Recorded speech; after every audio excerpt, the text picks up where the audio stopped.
kad umremo, svi idemo u 2 metra. Šta onda? I šta će vam 5 skupih auta? Imate 10 Rolex satova, imate 5 stanova i možete da gledate kraj sebe svog komšiju koji ima platu recimo 600 evra, on, žena i 2 djece plaćaju vama stan 400 evra pa pokušavaju da dođu do ovog ostalog da žive. Pa možete taj jedan stan da poklonite siroti? Pa mogu li ovi naši političari koji dobro žive, mogu li da naprave socijalne zgrade? Po socijalne zgrade da smjeste porodice sa 9 i 10 djece. Puna su im usta priče o bijeloj kugi. Pa pokažite primjerom da se brinete. Koliko se zgrada pravi u Banja Luci? Ima mnogo dobrog svijeta, bogatog, koji nije izgubilo srce i dušu. Napravite, poklonite stan. Dajte porodici koji ima 5 djece i 3 odlikaša. Može li se to? Može.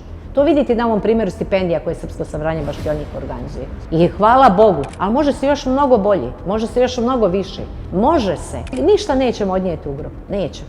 Nekad se pomučite, ali znate da ste možda u nekom trenutku nekom pomogli. Pa ta pomoć će vas kod Gospoda spasti. Ta pomoć. A neće vas spasti 5 kuća. Ne može se živjeti u 5 kuća. Kako naš narod kaže, kad umremo, svi idemo u 2 metra. Šta onda?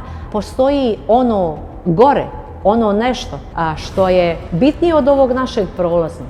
Na to nas i stalno upućuje naša vjera, naša Srpska pravoslavna crkva.